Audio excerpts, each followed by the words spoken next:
انسانوں کے نام افزار ریحان۔ سر سید کی جدیدیت میں غالب کا کردار۔ سر سید باشندگان ہند کے دور زوال و تاریکی میں ایک روشن چراغ بن کر جگمگائے اور بھٹکے ہوئے آہو کو سوہرم لے کر چلے۔ بصورت دیگر وہ جذباتیت اور جہالت کے اندھیرے میں انگریزوں کی ابھرتی طاقت سے ٹکرا کر پاش پاش ہو سکتے تھے۔ 1857 کا غدر اس کا ایک نمونہ ہے۔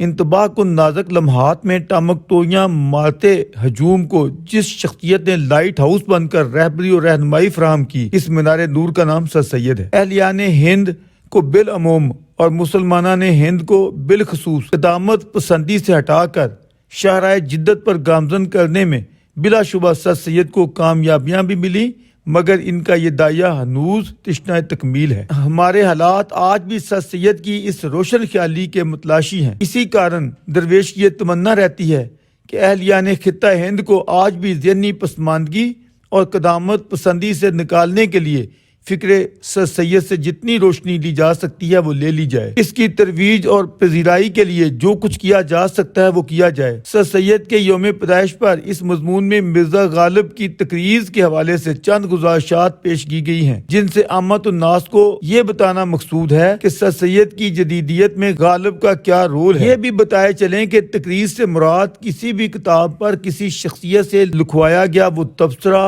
حاشیہ یا تنقیدی جائزہ ہوتا ہے جو بچے کی طرح ساتھ چھپتا ہے۔ سر سید نے جب اکبر کے نورتنوں میں سے ایک ابو الفضل کی کتاب آئین اکبری کی تصحیح مکمل کی تو مرزا اسداللہ غالب کو تقریر لکھنے کے لیے پیش کی۔ مرزا صاحب نے جو تقریر لکھ کر سر سید کو بھجوائی وہ سر سید کو موضوع نہ لگی، اس لیے انہوں نے چھاپنے کی بجائے مرزا صاحب کو واپس لوٹا دی، جس سے ان کے تعلق عقیدت اور دوستی میں ایک طرح کا حجاب آ گیا، کیونکہ اس کے بعد کچھ مدت تک دونوں ایک دوسرے کو نہیں ملے۔ غالب کی یہ تقریر کیا تھی اور سر سید کو اس کے چھاپنے میں امر مانے کیا ہوا، نیز ہر دو بڑی شخصیات کی دوری دوبارہ قربت میں کیسے بدلی، اس پر آنے سے پہلے یہ واضح کرنا ضروری ہے کہ سر سید کو سر سید بنانے میں غالب کا رول اتنا غالب ہے کہ سلام عقیدت پیش کرتے ہوئے غالب کو غالب ماننا پڑتا ہے۔ سر سید کی زندگی کا جائزہ لیتے ہوئے واضح ہوتا ہے کہ آپ دہلی کی ایلیٹ فیملی کے چشم و چراغ تھے۔ ان کے والد سید متقی اور نانا فرید الدین احمد کا دربار مغلیہ سے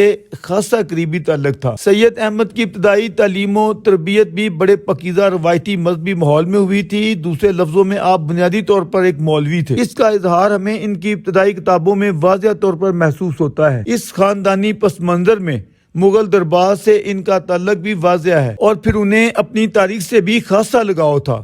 آثار السنادید میں اس کی جھلکیاں ملاحظہ کی جا سکتی ہیں۔ آئین اکبری کی تصحیح سے بھی اس لگاؤ کو سمجھا جا سکتا ہے۔ ہندوستان میں مسلمانوں نے قریباً 8 صدیوں تک حکومت کی۔ ان میں اچھی حکومتیں بھی آئیں اور بری حکومتیں بھی رہیں۔ مسلم حکمرانی کا سب سے طویل اور مؤثر دورانیہ خاندان مغلیہ کو حاصل ہوا، جو معمولی وقفے کے ساتھ 1526 سے 1857 تک چلتا رہا۔ سلطنت مغلیہ کا عروج اکبر اعظم کے نصف صدی پر محیط دور حکمرانی میں پوری آب و تاب کے ساتھ ملاحظہ کیا جا سکتا ہے۔ جلال الدین محمد اکبر نے محض فتوحات ہی حاصل نہیں کی، بلکہ سلطنت کو مستحکم فکری بنیادیں فراہم کرنے کے لیے مختلف نوع کاوشیں بھی کیں، جن میں سے ایک اکبر کے نورتنوں میں ابو الفضل اور فیضی کا وہ کام ہے جو سلطنت کو چلانے میں معاونت کرتا ہے، جس کی مثال آئین اکبری کی صورت میں دی جا سکتی ہے، جس میں مغلیہ سلطنت کے بندوبست، اصول و ضوابط، آمدن خرچ یا تعمیر و ترقی کی کہانی ہے۔ حیات جاوید میں مولانا حالد رقم طراز ہیں۔ جب سر سید دلی میں منصف تھے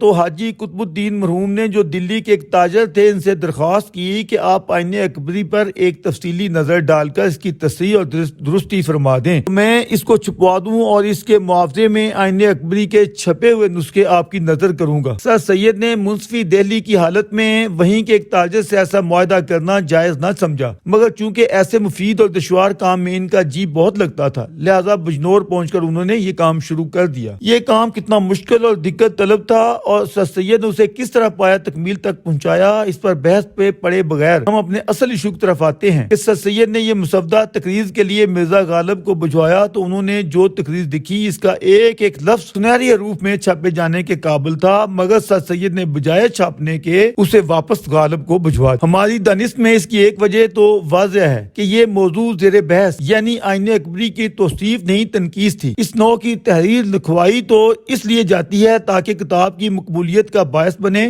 جبکہ غالب نے جو سچائیاں بیان کی ہیں ان کے مطابق تو ایسی کتابیں ردی کی ٹوکری میں جانی چاہیے۔ دوسرے، اس حقیقت کو ماننے میں ہمیں کوئی تعامل نہیں ہونا چاہیے کہ 1857 میں غدر کے وقت سید احمد کی عمر 40 سال تھی۔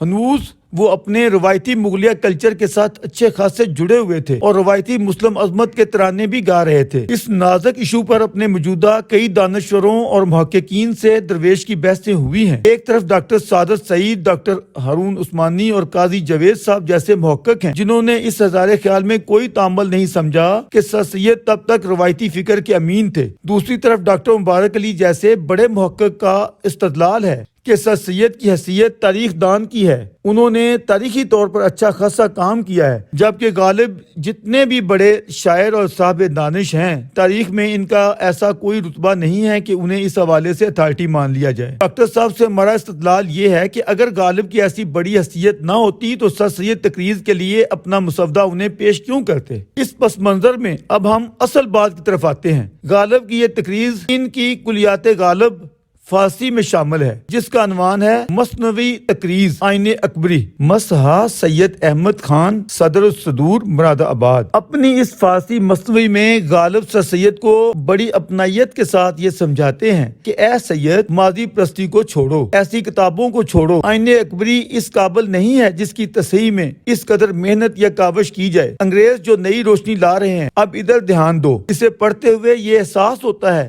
کہ غالب کی فکری پرواز کہاں تک تھی اور وہ بزرگ دانا کی طرح اپنے نوجوان دوست کو افق سے پھوٹتے نئے آفتاب تہذیب کی کرنوں سے روشناس کر رہے تھے۔ دراصل غالب نے ہندوستان میں داخل ہوتی انگریزی تہذیب اور سائنٹیفک اپروچ کی جھلکیاں جس طرح کلکتہ میں ملاحظہ کی تھیں، اتنا ذہین و فطین اور فطرت شناس عبقری ان سے متاثر ہوئے بغیر رہ ہی نہیں سکتا تھا۔ یہی لگن انہوں نے سر سید کے شعور میں اتارنے کی کوشش کی۔ ماں باپ سر سید جس طرح انگریزی تعلیم اور جدید افکار کے لیے اٹھے، اس میں غالب کے کریڈٹ سے انکار نہیں کیا جا سکتا۔ یہاں اس تقریر یا مثنوی کا پورا ترجمہ پیش خدمت ہے۔ اس ترجمے کا ایک ایک لفظ حکمت کا موتی دکھتا ہے، سو ملاحظہ فرمائیے۔ دوستوں کو خوشخبری پہنچے کہ اس پرانی کتاب کا سید احمد خان کی بدولت دروازہ کھل گیا، یعنی گمنامی ختم ہو گئی، آنکھوں میں بینائی آ گئی اور بازوؤں میں طاقت اور کینگی یعنی قدامت پسندی نے نیا چولا پہن لیا۔ یہ جو تصحیح آئین اکبری کا فیصلہ انہوں نے کیا تو یہ ان کی عالی حوصلگی کی غیرت و شرم کے باعث تھا۔ ایک کام میں ان کی دل بستگی ہوئی اور اس سے انہوں نے اپنا دل خوش کیا، تو اس بندہ آزاد کو مبارکباد تو دینی ہی چاہیے۔ اب اگر کوئی ان کی پوشیدہ صفات کی تعریف نہ بھی کر سکے، کم از کم اس کام کی ضرور تعریف کرے گا۔ ایسا کام جس کی اصل یہ ہو، تعریف ایسا ہی شخص کرے گا جس کا طریق کار ریاکاری ہو۔ لیکن میں کہ طریقے ریاکاری کا دشمن ہوں، محبت میں اپنے مرتبے کا تعین بھی خود ہی کر سکتا ہوں۔ اگر میں ان کے اس کام پر آفرین نہ کہوں تو لوگوں کو چاہیے کہ میری تعریف کریں تاکہ سخنوری میں برے نام سے یاد نہ کیا جاؤں۔ میں رموز سخنوری میں وہ کچھ جانتا ہوں جو دوسرے نہیں جانتے۔ اب اگر یہ جنس جو سر سید بازار میں لائے ہیں قابل فروخت ہی نہ ہو تو بھلا صاحب ترتیب و تصحیح کو اس کا کیا فائدہ؟ کہا جا رہا ہے کہ یہ بڑی قابل قدر کتاب ہے، لیکن کسی صاحب نظر کو اس میں کچھ نظر نہیں آتا۔ اگر تم مجھ سے آئین اکبری کی بات کرتے ہو تو آنکھیں کھولو اور دنیا جدید میں انگریزوں کو دیکھو، ان کے طور طریقوں کو دیکھو، انہوں نے کیسے کیسے قوانین وضع کیے ہیں جو کچھ کسی نے نہیں دیکھا، وہ انگریز لے کر آئے ہیں۔ ان ہنر مندوں سے ہنر میں اضافہ ہوا ہے، ان کی مسائی ان کے دناؤں کی کوششوں سے بہت آگے بڑھ گئی ہے۔ قانون کو جاری و ساری رکھنا انہی کا حق ہے، ان سے بہتر فرما روائی کوئی اور نہیں کر سکتا۔ انگریزوں نے انصاف اور دانش کو باہم پیوست کر دیا ہے اور ہندوستان کے لیے سینکڑوں قوانین وضع کیے ہیں۔ وہ آگ جو پتھر سے نکلتی ہے، یہ ہنر مند اس کو تنکے سے نکال لیتے ہیں دیا سلائی بنا کر۔ انہوں نے پانی پر کیا جادو پاڑ کے پھونکا ہے کہ کشتی دھوئیں سے پانی میں چلتی ہے۔ کبھی یہ دھواں کشتی کو دریا میں لے جاتا ہے، کبھی یہ دھواں گاڑی کو جنگل میں لے جاتا ہے۔ دھواں گاڑی کا پہیہ گھماتا ہے، گویا دھواں بیل اور گھوڑے کی مانند ہے۔ دھوئیں سے پانی میں کشتی چلنے لگی، ہوا اور موج تو اب بیکار ہو گئے۔ یہ انگریز لوگ بغیر ضرب ساز سے نغمے پیدا کرتے ہیں اور حروف کو پرندوں کی طرح ایک جگہ سے دوسری جگہ اڑا کر پہنچا دیتے ہیں۔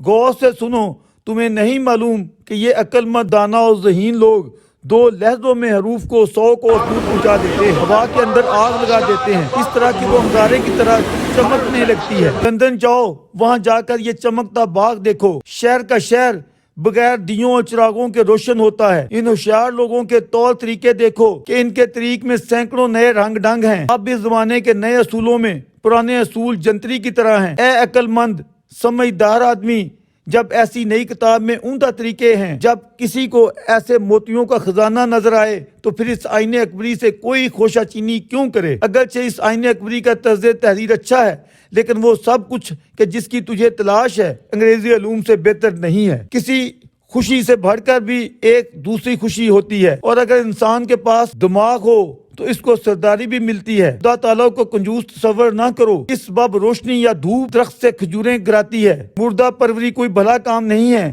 تم خود ہی بتاؤ اس کتاب میں محض باتوں کے کیا حاصل ہے؟ غالب آئین خاموشی دل کو مردہ کر دیتا ہے، اس پر کچھ نہ کہنا ہی اچھی بات ہے۔